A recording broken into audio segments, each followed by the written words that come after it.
Hello my dear students, good morning. Welcome to Lucky Education. मैंने आपको पहले book कराई थी अपनी गोल्डन रेस।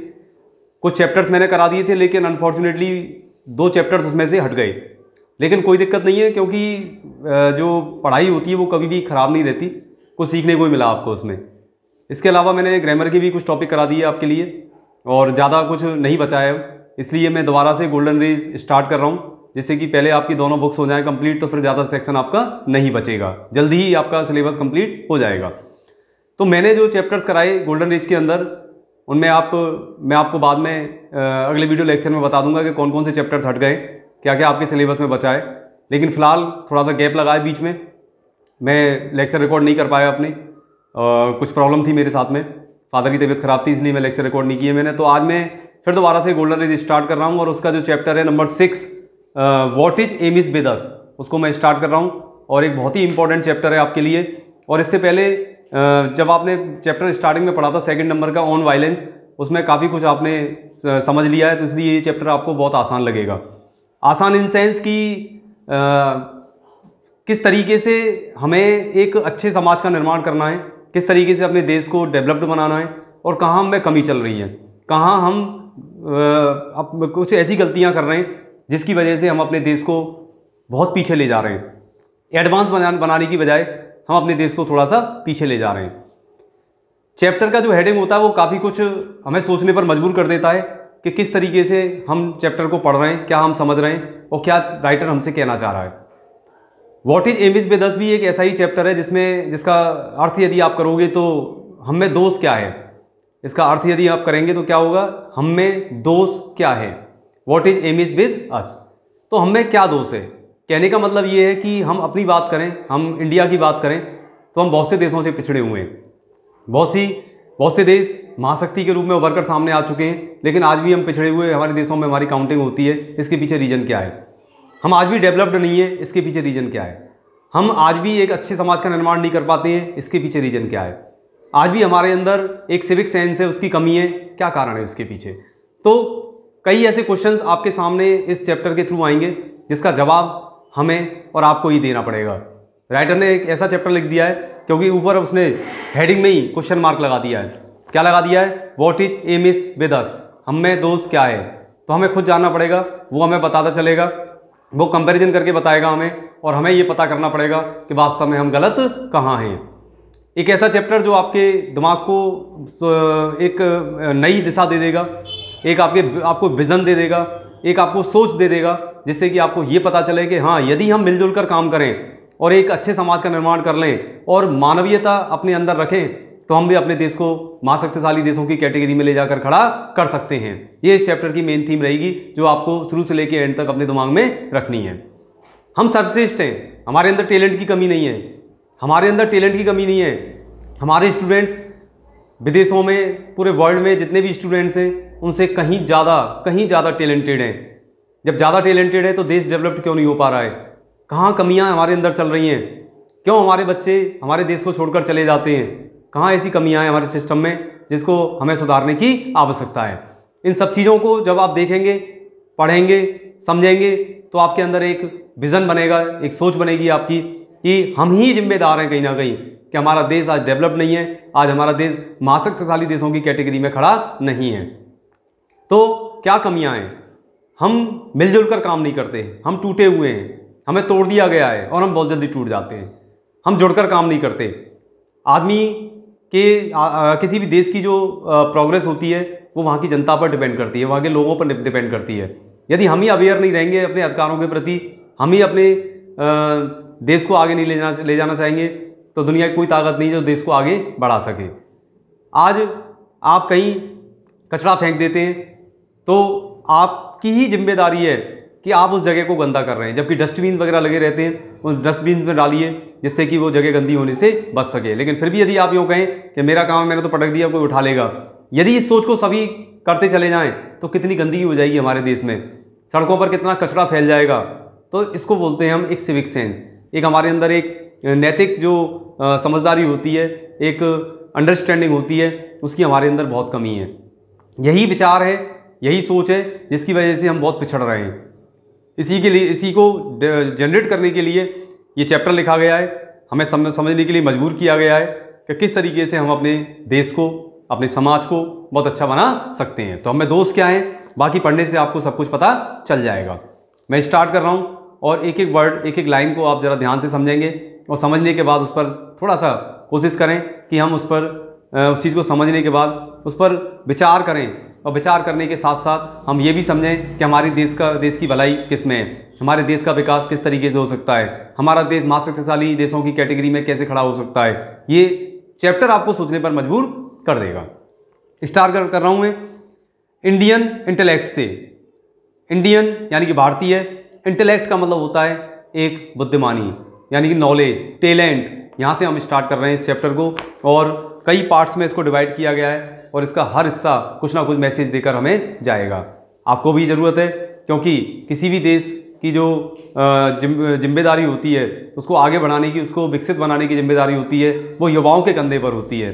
आज आप सभी युवा हैं और आप ही इस देश का भविष्य हैं। जब तक आप कुछ प्रयास नहीं करोगे, हमारा देश आगे नहीं बढ़ पाएगा। तो एक सोच आपको अपने अंदर विकसित कर लेनी है कि किस तरीके से हमें अपने देश का विकास करना है, किस तरीके से हमें अपने देश को आगे ले जाना है, आगे बढ़ाना है, किस तरीके से वर्ल्ड मैप पर और ज़्यादा अच्छी तरीके से हमारे अपने देश के नाम को हमें हाईलाइट करवाना है।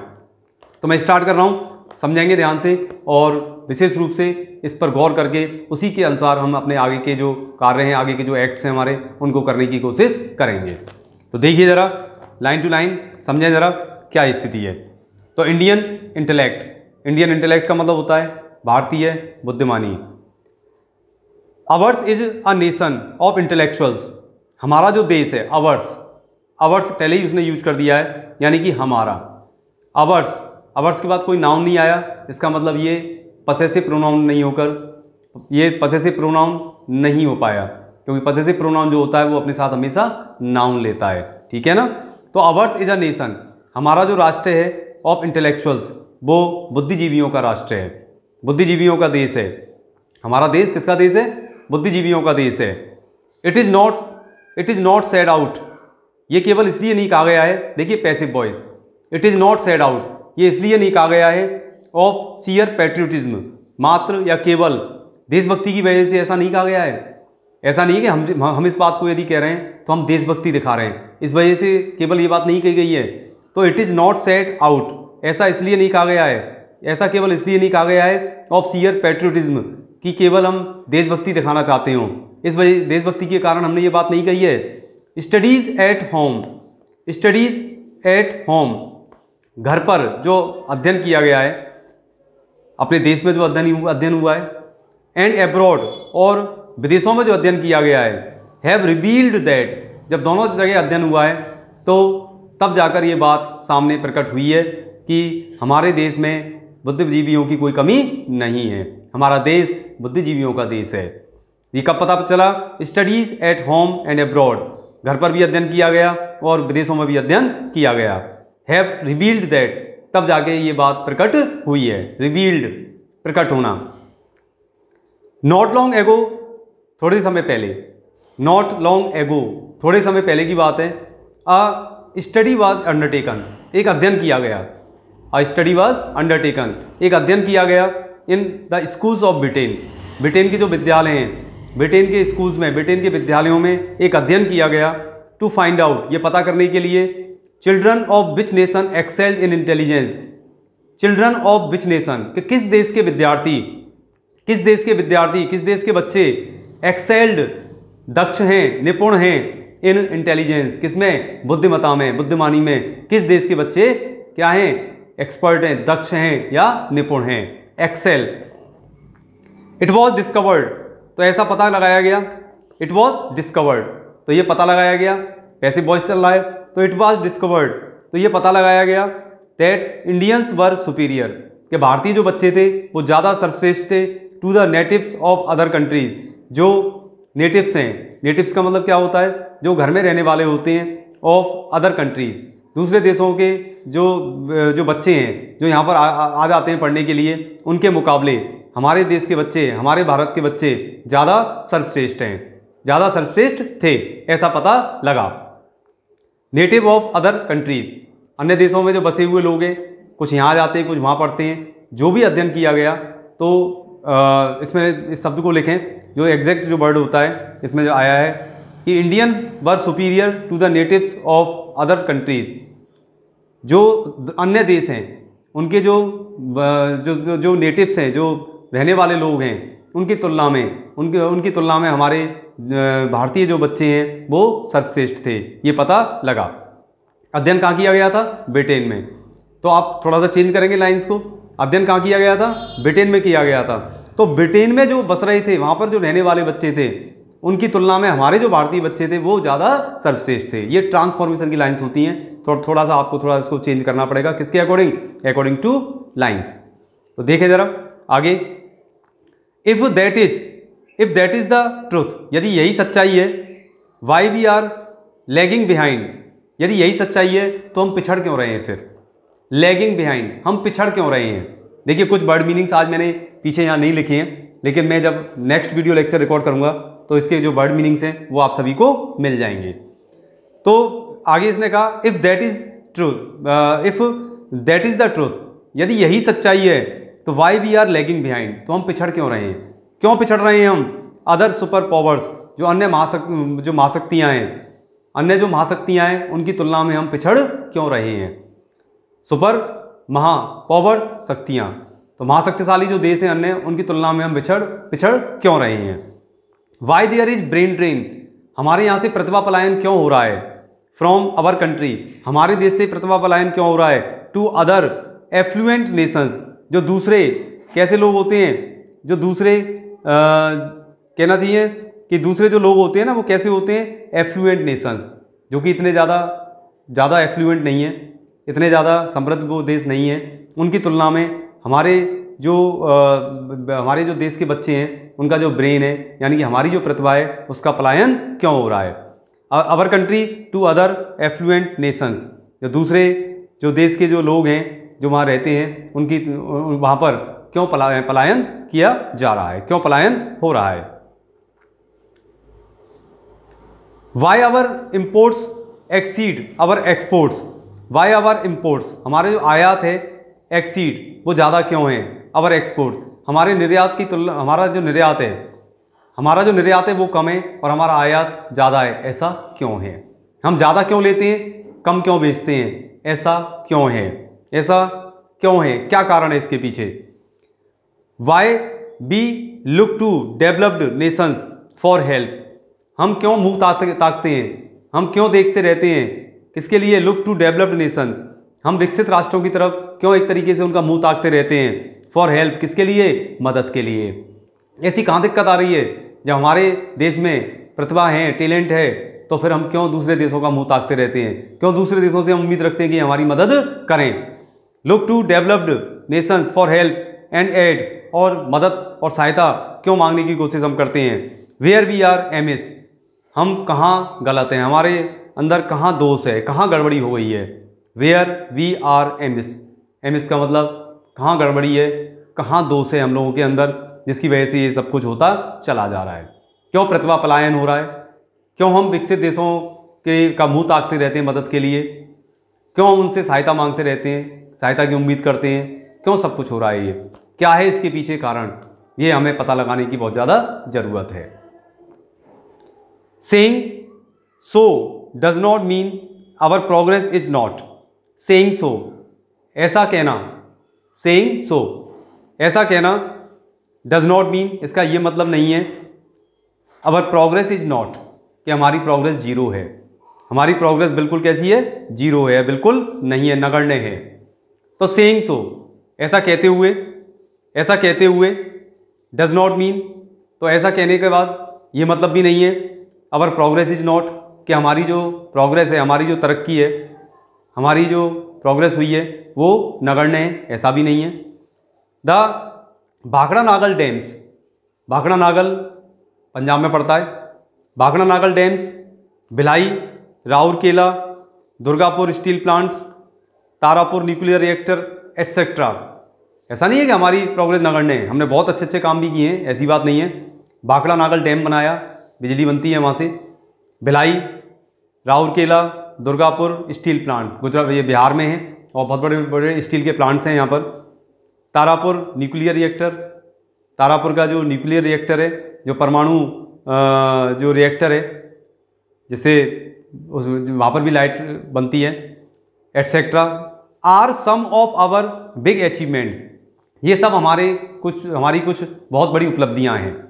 ये सब कुछ हमारी क्या हैं? कुछ बहुत बड़ी उपलब्धियाँ हैं। But in the grandeur of the big the small has been neglected. But in the grandeur, लेकिन क्या हुआ?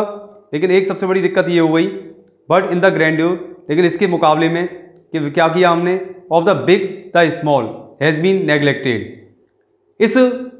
इस प्रोग्रेस में, इस पूरे चक्र में क्या हो गया? Of the big the small has been neglected. इस दिखावे में, बड़े होने के दिखावे में हमने क्या कर दिया? The small has been neglected. हमने छोटों को पूरी तरीके से नेग्लेक्ट कर दिया, नकार कर दिया, नज़रअंदाज कर दिया।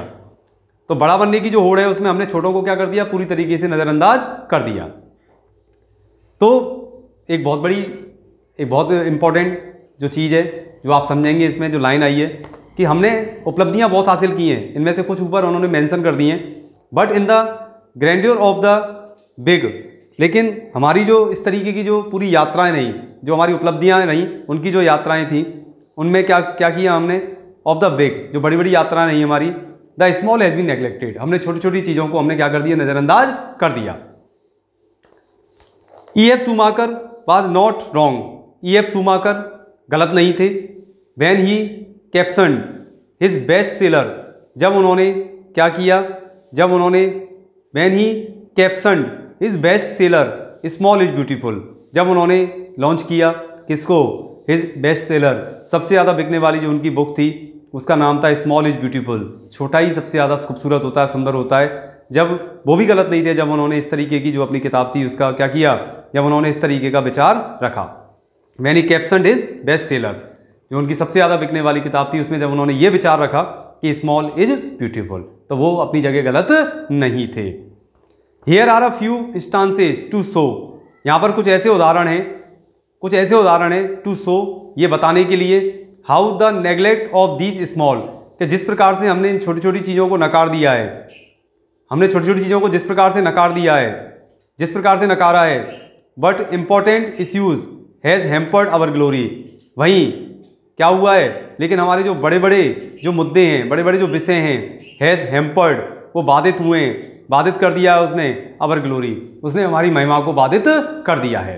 कहने का क्या मतलब है? कि हियर आर फ्यू इंस्टांसेस, कुछ ऐसे उदाहरण हैं, इंस्टांसेस एग्जाम्पल्स, ऐसे उदाहरण हैं टू शो, जो ये व्यक्त करते हैं how the neglect of these small, कि छोटी छोटी जो चीज़ें हैं जिनको जिस प्रकार से हमने इनको नज़रअंदाज किया है, बट इम्पॉर्टेंट इश्यूज, इसके साथ साथ जो हमारे बड़े बड़े जो विषय हैं, महत्वपूर्ण जो विषय हैं, हैज़ हैम्पर्ड, वो भी बाधित हुए हैं, या बाधित उन्होंने कर दिया है किसको? आवर ग्लोरी, उन्होंने हमारी महिमा को बाधित कर दिया है।